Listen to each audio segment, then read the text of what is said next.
विशेष तौर पे मेरी रिटायरमेंट के बाद 2018 में मेरे दिमाग में जो पहले से ये कंसेप्ट था कि मेरे को ट्रेडिशनल जो खेती है उससे हटकर कुछ काम शुरू करना है।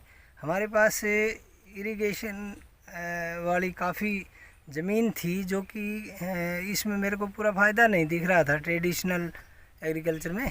तो इसलिए मैंने भाइयों से, जैसे सतपाल है, ये छोटा भाई है, एक खुशीराम है दूसरा भाई है, तो इनसे मैंने विचार विमर्श करके भी हमें ट्रेडिशनल से अब कन्वेंशनल नई मॉडर्न खेती की तरफ जाना है। अगर ऐसा करते हो तो देखो, विचार करो। तो सब ने अपने विचार दिए कि ठीक है, हम करते हैं ऐसा, हम तैयार हैं। तो उसके बाद मैंने ये किन्नू का 5.5 एकड़ है, इधर अपना ये अमरूद का, गुआवा का है, तो ये 4 एकड़ में ये है। और बाकी स्ट्रॉबेरी का इंटरक्रॉप करते हैं हम। जैसे ये स्ट्रॉबेरी हमने लगा रखी है, सीजनल होती है, ये हर साल ये लगती है। तो ये स्ट्रॉबेरी भी हमने शुरू कर दिया। तो इस तरह से इसके अलावा मेरे दिमाग में था कि खजूर भी बहुत अच्छा अब आगे इसका विस्तार हो रहा है। तो खजूर की खेती में भी हमने इसमें हिस्सेदारी की। 1 एकड़ के अंदर हमने खजूर भी लगाया है, जो कि इधर आगे है, बहुत अच्छा। उसमें मैं काफ़ी संतुष्ट हूँ। उस खजूर का जो प्रोग्रेस है वो बहुत बढ़िया है। और वो खजूर भी टिश्यू कल्चर का है। टिश्यू कल्चर एक सऊदी अरबिया से लाया हुआ टिश्यू, जो कि जोधपुर के अंदर उसको लैब के अंदर प्रोपेगेट करते हैं। उसको नर्सरी को वो बना कर वहाँ से फिर आगे अपने इंडिया के अंदर जगह जगह वो कंपनियों के थ्रू, जैसे अतुल कंपनी से ही हमारा खजूर है, अतुल कंपनी से आया है, तो वो आगे हमारे काफ़ी फैल रहा है। राजस्थान में तो पहले भी था, हमारे हरियाणा में भी अब गवर्नमेंट की तरफ से भी काफ़ी प्रोत्साहन मिल रहा है।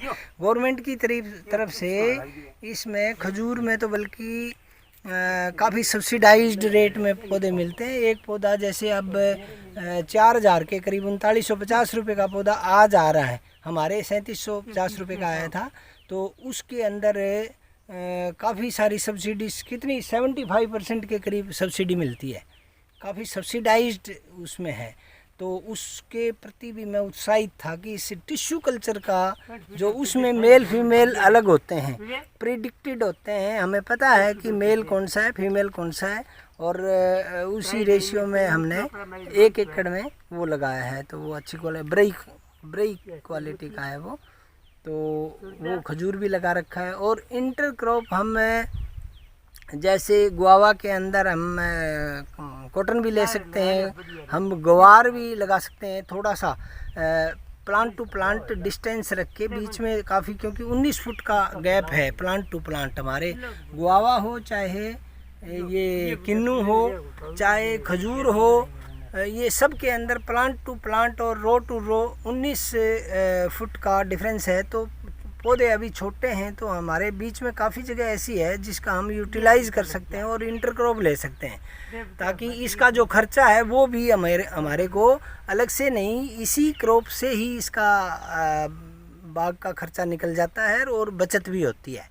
तो जो हमारे को ट्रेडिशनल में होता था वो तो हम अब भी ले रहे हैं, उससे ज़्यादा प्रोडक्शन अब भी ले रहे हैं। और जो अलग से हमारा पूरा डेवलप हो जाएगा बाग, जैसे किन्नू की क्रॉप हमें अब 4 साल का पौधा हुआ है। इस बार इसके 2023 में इसके फ्रूटिंग अच्छी पूरी फ्रूटिंग आ जाएगी, क्योंकि ये अब मैच्योर हुआ है प्लांट फ्रूटिंग के लिए। तो अब वो भी शुरू हो जाएगा। इधर से हमारा गुआवा भी फ्रूटिंग शुरू हो चुकी है, उसमें भी पैदावार शुरू हो गई है और अपना खर्चा और बाग का भी खर्चा ये निकाल रहा है। तो पिछली बार भी जैसे 17,000 की हमारे इसकी वो फ्रूट गुआवा का, अमरूद का जो खर्चा है वो प्रोडक्शन 17,000 की हुई थी, जो कि एक स्टार्ट की पहली क्रॉप थी वो।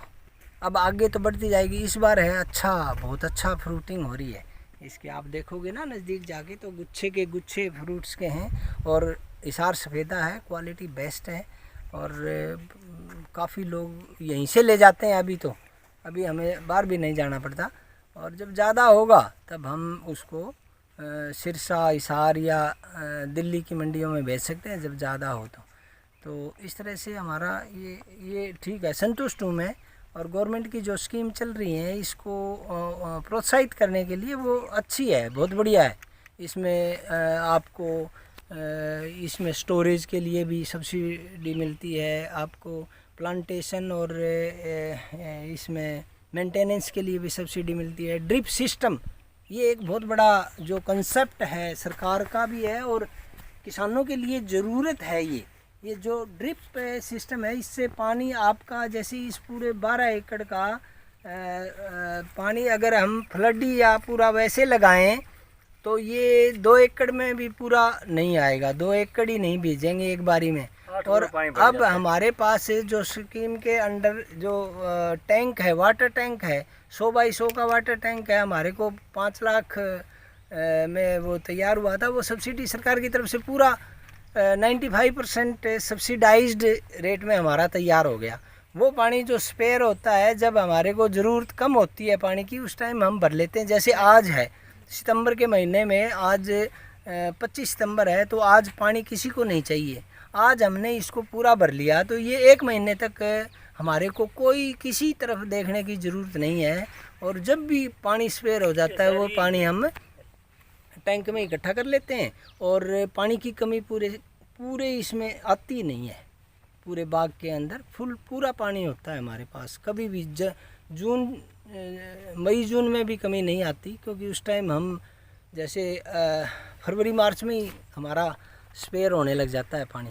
तो इस तरह से जो सारा जो ड्रिप सिस्टम है ये बहुत अच्छा है, सरकार की तरफ से बड़ा प्रोत्साहन है।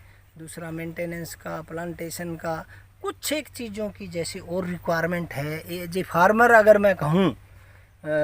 हालांकि मैंने एज ए डिप्टी डायरेक्टर पशुपालन में रिटायर हुआ हूँ, फिर भी फार्मिंग की तरफ मेरा इंटरेस्ट है। और मैं ये पूरा भाइयों के साथ मिल के, सतपाल है और ये खुशीराम भाई है, इनके साथ मिल के मैं चाहता हूँ कि एक अच्छा आदर्श बाग मैं यहाँ पर तैयार कर पाऊँ, जो कि यूँ देखने वाले देखें कि हाँ इसमें अच्छा अगर मेहनत करे और ड्रीम हो आदमी का, तो वो सब कुछ कर सकता है।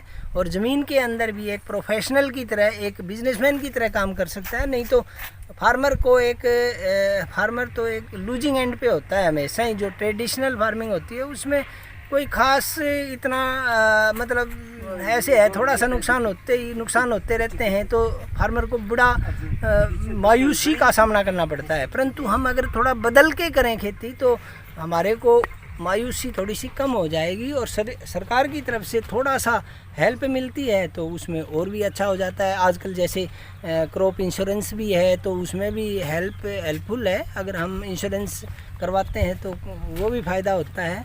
और इसमें थोड़ा सा जो मैं चाहता हूँ सरकार से, थोड़ा सा और ट्रांसपोर्टेशन, मंडी नहीं मिलती। जैसे हम कुछ नया सोचते हैं, नया करते हैं, नई चीज़ पैदा करते हैं, एज ए फार्मर कोई भी कर सकता है तो वो करते हैं। तो उसके लिए पैदा कर लिया मैंने, स्ट्रॉबेरी पैदा कर ली, पर स्ट्रॉबेरी का सिरसा में यहाँ आसपास तो कोई इसकी खपत है नहीं। अगर इसको हमने जालंधर, दिल्ली या कहीं भेज के हमारी मार्केटिंग करनी है, तो वहाँ मार्केटिंग करने के लिए पहले हज़ारों रुपए ट्रांसपोर्ट के लग जाते हैं। पैकिंग है, पैकिंग में लाखों रुपए ट्रांसपोर्ट के, लाखों रुपए उसके पैकिंग के लग जाते हैं। तो इतने खर्चा करके फिर फ़ायदा होता है। तो उस खर्चे के अंदर ट्रांसपोर्टेशन और पैकिंग में और इंटर क्रॉप में, जैसे कई बार इंटर क्रॉप के लिए हमें सब्सिडी ज़्यादा प्रोत्साहन नहीं मिलता इंटर क्रॉप के लिए, तो इंटर क्रॉप के लिए भी मतलब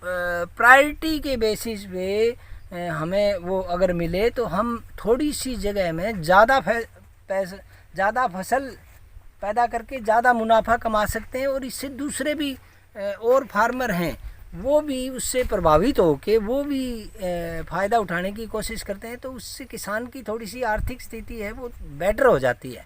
तो इस चीज़ को ध्यान में रखते हुए थोड़ा सा ट्रांसपोर्टेशन और इंटरक्रॉप में सब्सिडी का और प्रोत्साहन का थोड़ा दायरा अगर सरकार बढ़ाती है तो उससे काफ़ी किसानों को फ़ायदा होगा।